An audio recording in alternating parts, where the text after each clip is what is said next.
this is not good. Not good.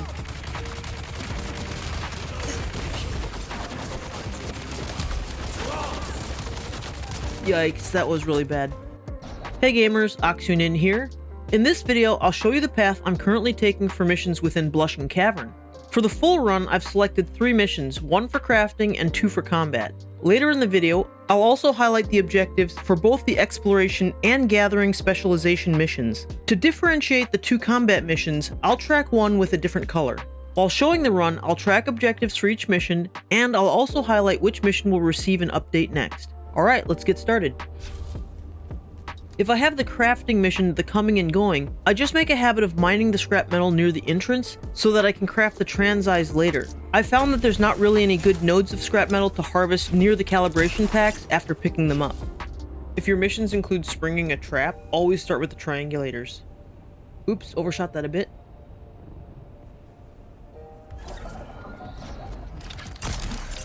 As usual, I'm using the Shigawire Claw skill and the full Suspensor Belt for traversals.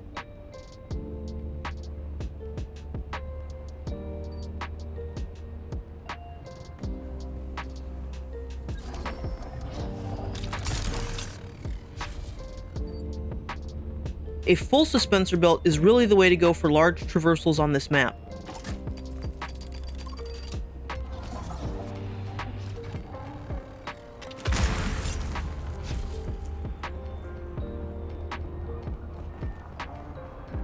There's 3 packs in this camp that we have to pick up. The first step for the exploration mission is also right here. For False Flag Strike, you will want to kill the 3 basic mob types first, before killing the named Heavy Trooper. Dang, I normally try to avoid aggroing that heavy.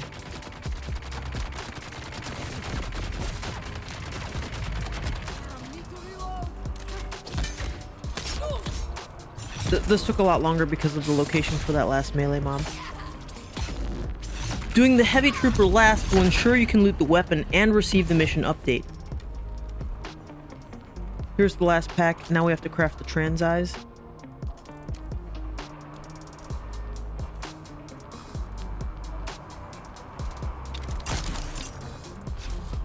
When you get to this lower camp, sometimes you'll only find 2 of the basic mobs. This is because one of the mobs sometimes will spawn into the rock above and is inaccessible.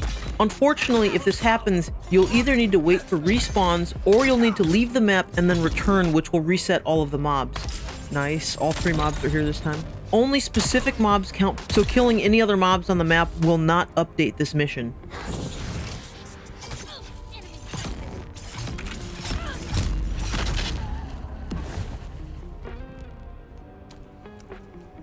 After you place the first weapon, be sure to place the first transeye here before returning to the upper camp to place the flamethrower.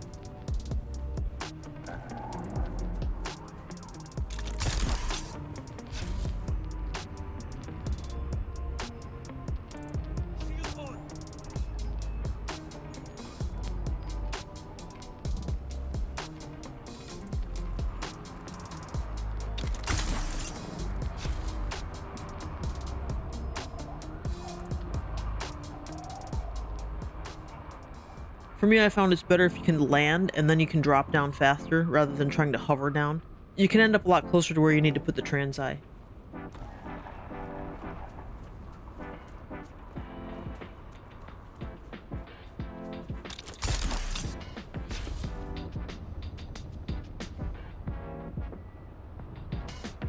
It's from this location that if you have the exploration or harvesting missions, I would head across to the left for the other updates before placing the 3rd transeye or dropping down into the cavern.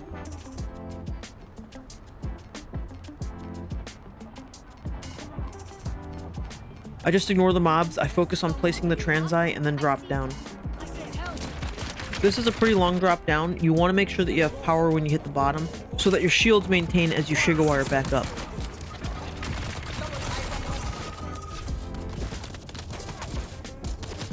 The last step for both missions, the coming and going and springing a trap, require that you defeat 4 enemy reinforcements. Unlike the discussion for False Flag Strike, in this case, you will get mission updates for any mobs killed on the map.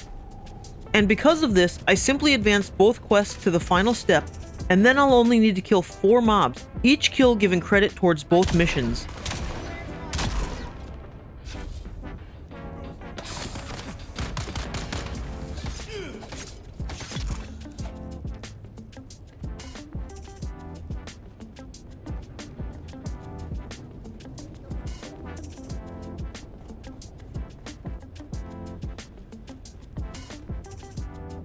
Finally, we make our exit out of the cavern and then return to the ornithopter.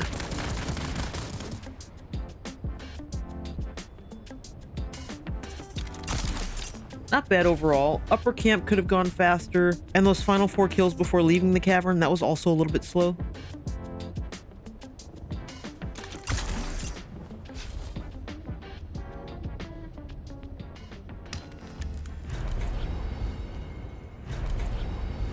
Next, I'll review both gathering and exploration missions, but first, it's that time, guys. Please help support the channel by subscribing. You can also leave a like or comment, which really does help with the algorithm. And if you happen to be interested in live gameplay, I do stream weekly on Twitch, and I really do appreciate your support. Thank you so much, guys. If you have the exploration mission, be sure you have a cutteray that's capable of harvesting Erythrite.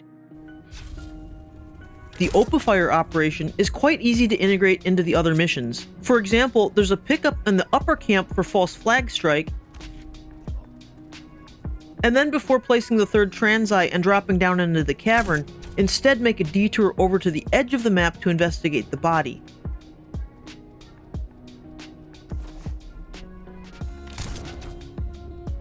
And then the final step is within the cavern. You'll find a shipping container on the central island. You'll need to open the container and then mine an Erythrite node that blocks your path. And then this container will give you the update you're looking for.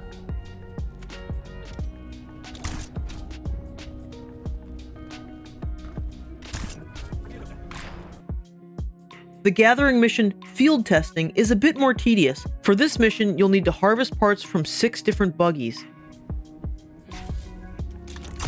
Here's a tip I received from a viewer. It's much faster to just mine the vehicles rather than using the analysis mode. You can see in the comparison that the analysis mode is both more tedious and slower. Unfortunately, those buggies do need to be completed in a specific order. This one can be a little more challenging to integrate into your missions. If you have the Opafire Operation, it's best to start with the buggies while you're near the Mentat's body, then complete the buggies in order. If you have Springing the Trap, you'll want to complete the first 5 buggies, then place the 3rd transeye before dropping into the cavern. In either case, the last buggy is then found inside the cavern, very close to the last mission step for the Opafire Operation. From this location, simply harvest the final buggy, then if you need to, open the shipping container, get the Opafires, before making the final drop to the computer console for Springing the Trap.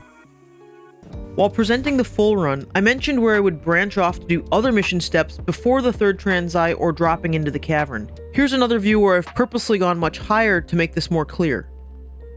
And there we have it, the missions for Blushing Cavern. Thanks for watching, and thank you for your support. Until next time.